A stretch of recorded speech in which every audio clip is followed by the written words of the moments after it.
Em Lucas, capítulo 21, versículo de número 36, o Senhor Jesus Cristo disse: Vigiai, pois, orando em todo o tempo, para que possais escapar de todas essas coisas que haverão de acontecer e ficar em pé na presença do Filho do Homem.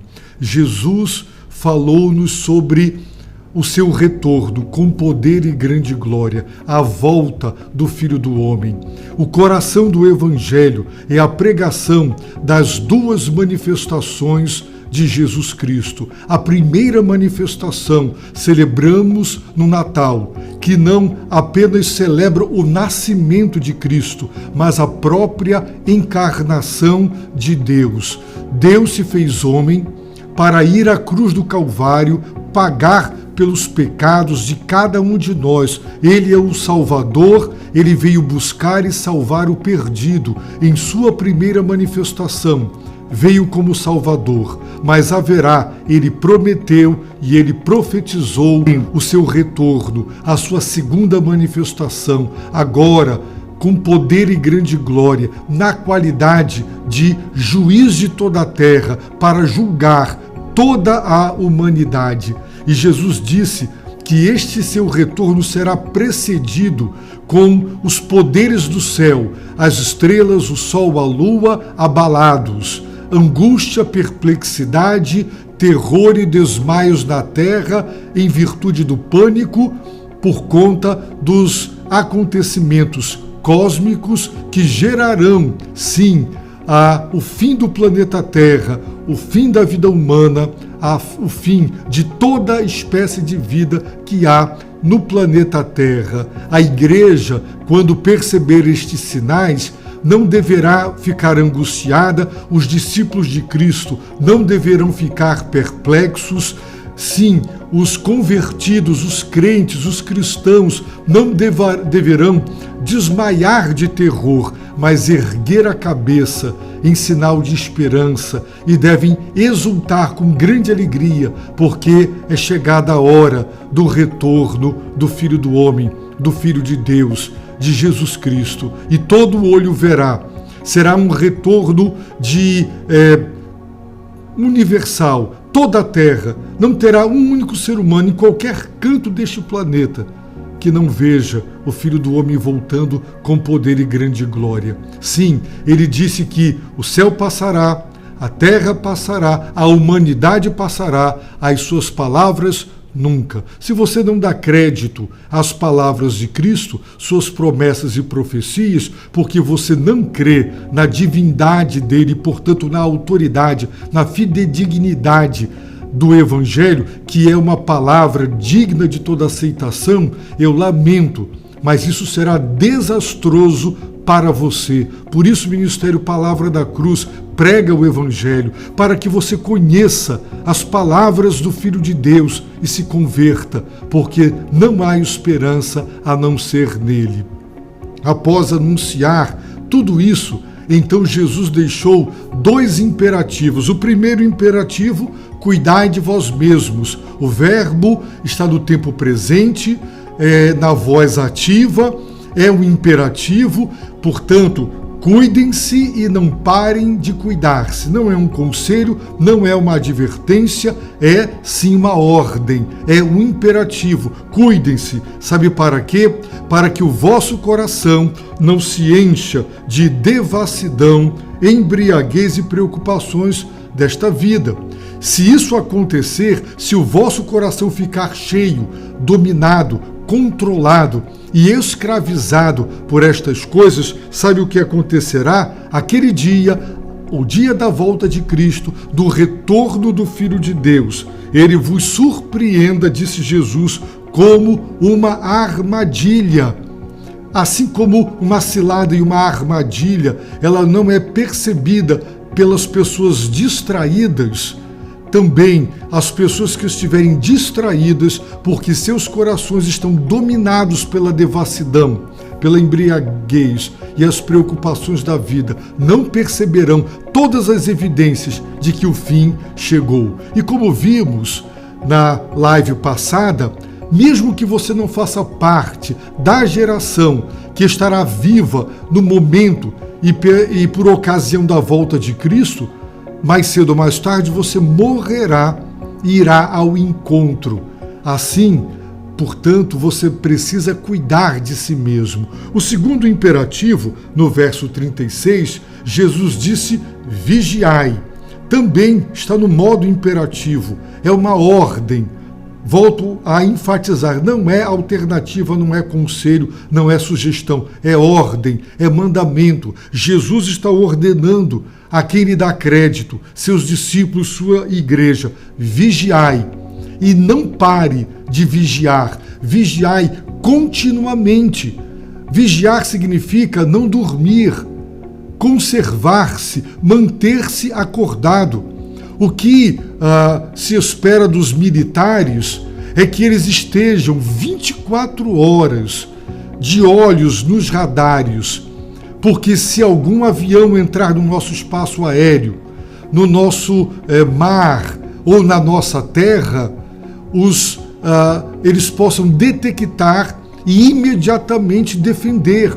Imagine se os Estados Unidos, não é, os seus radares estiverem funcionando plenamente, entra um míssil, entra um avião com bombas e o militar responsável está dormindo, está distraído, não está vigiando. E quando ele dá o alerta já é tarde demais. Portanto, vigiar é conservar-se acordado, alerta, vigilante, focado. Vigiar. Todo vigia, imagine, você contrata um vigia para tomar conta do seu bem, do seu imóvel, da sua família, e ele dorme. Ele vai para a varanda, estica uma rede e ele dorme. O ladrão entra, rende o vigia e ele não cumpre o seu papel, porque ele não manteve a vigilância, a postura acordada, atenta, vigilante, tomando conta.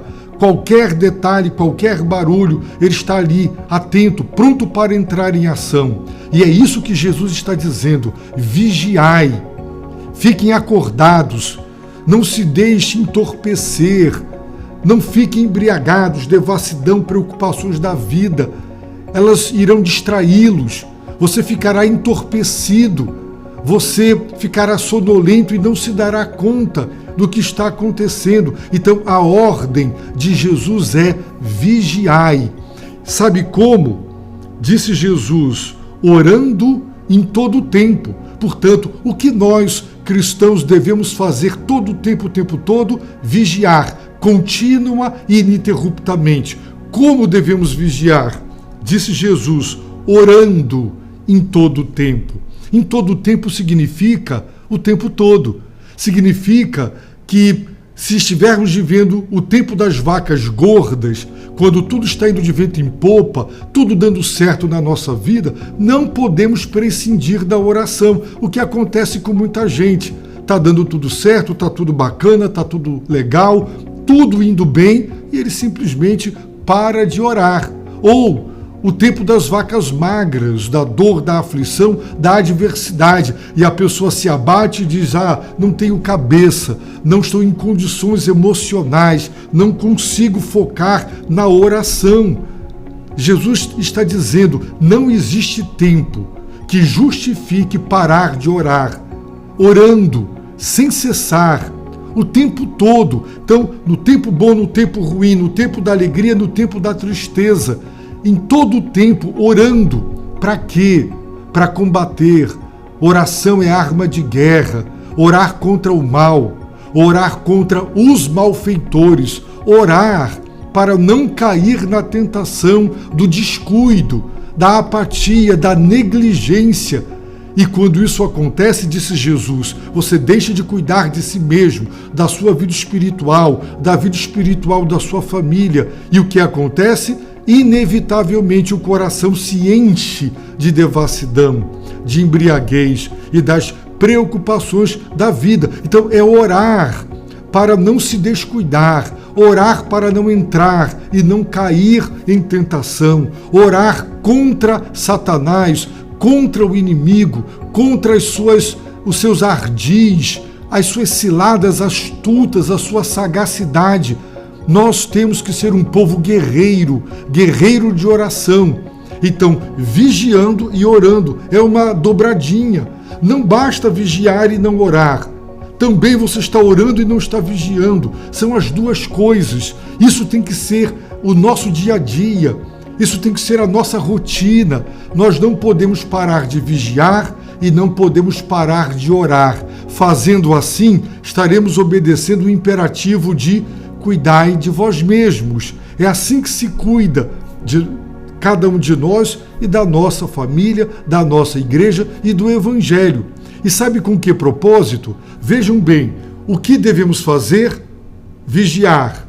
Como devemos vigiar? Orando em todo o tempo. Com que propósito? Jesus apresentou 2 propósitos. O primeiro, para que possais escapar de todas essas coisas que haverão de acontecer.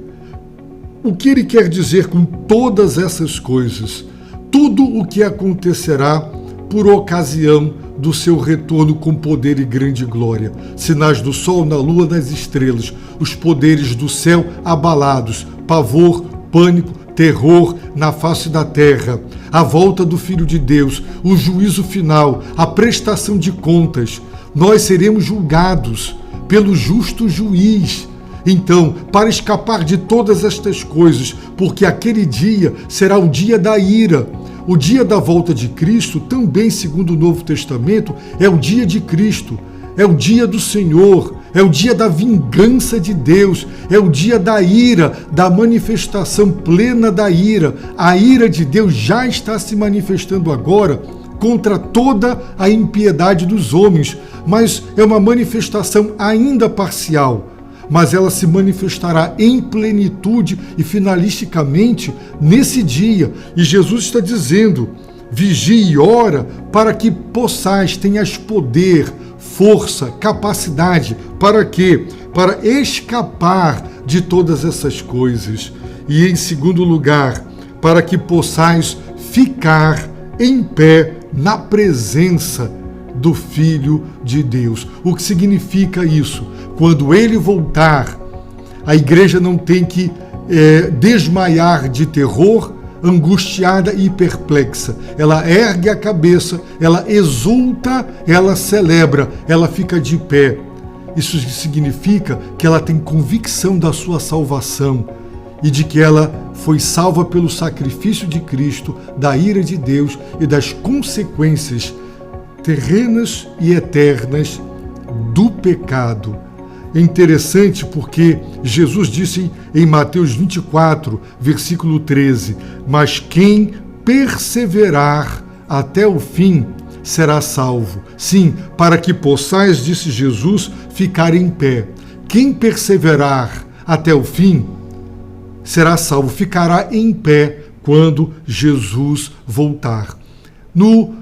Na carta, primeira carta de João, capítulo 2, verso 28, João, o apóstolo do amor, disse, e agora, filhinhos, permanecei nele, para que tenhamos confiança quando ele se manifestar e não fiquemos envergonhados diante dele na sua vinda. Sim, vigie e ore, cuide-se de si mesmo, para que você possa ficar em pé na presença do Filho do Homem, para que você não fique envergonhado diante dele na sua vinda, cabisbaixo, caído e em pânico como os demais. É interessante também, segundo o livro do Apocalipse, capítulo 6, nós temos a descrição de 12 a 17 da reação da humanidade, essa mesma reação que Jesus fala aqui em Lucas 21, angústia, perplexidade e os homens desmaiando de terror. Vejam a descrição do livro do Apocalipse. Disse João, vi quando ele, o anjo, abriu o 6º selo e houve um grande terremoto. O sol escureceu como saco de cilício e a lua toda tornou-se como sangue. Vejam, sinais do sol na lua. e as estrelas do céu caíram sobre a terra. Segundo Lucas, sinais das estrelas, como figos verdes derrubados da figueira por um forte vento. O céu recolheu-se como um rolo. Jesus disse que os poderes do céu serão abalados e todos os montes e ilhas foram removidos de seus lugares. Isso já acontecendo na terra. E qual foi a reação da humanidade? Os reis da terra, os nobres, os chefes militares, os ricos, os poderosos, todo escravo e todo homem livre. Sabe o que eles fizeram? Esconderam-se nas cavernas e nas rochas das montanhas e diziam aos montes e rochedos: caí sobre nós e escondei-nos da face do que está assentado no trono e da ira do Cordeiro.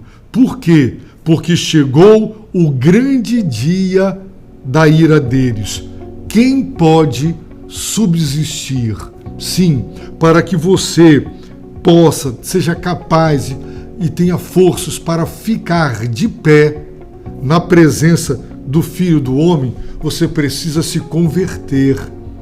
Você precisa se arrepender dos seus pecados, deixar esta vida mundana, a vida de pecado, de idolatria, de feitiçaria, o seu ateísmo, a sua indiferença. Você diz: eu creio que Deus existe, mas vive como se Deus não existisse. Você vive em insubmissão, rebelião contra Deus. O que Deus diz que é errado, tu diz que é certo. O que Deus diz que é certo, tu dizes que é errado. Se você não se arrepender e não voltar para Deus, se você não buscar Deus enquanto é tempo, se você não depositar toda a sua confiança no Filho de Deus, no seu sangue derramado, na sua morte na cruz e na sua ressurreição, você está perdido. As pessoas não gostam de falar da ira e nem do inferno, mas o justo juízo de Deus, ele se manifestará. E quem não se converter, quem rejeitar o Salvador, o encontrará na qualidade de juiz. Eu oro, eu peço que você, ao ouvir esta palavra, entregue seu coração a Cristo, se reconcilie, volte para Deus enquanto é tempo. Pode ser, reitero, que talvez você não esteja vivo, ou eu, por ocasião da volta de Cristo. Mas se você morrer agora, você está salvo da ira de Deus, do seu justo juízo e dos seus pecados. Então, vigie, ore em todo o tempo, para que você escape de todas as consequências terrenas e eternas do pecado. Eu oro e peço para que Ele te abençoe rica e abundantemente.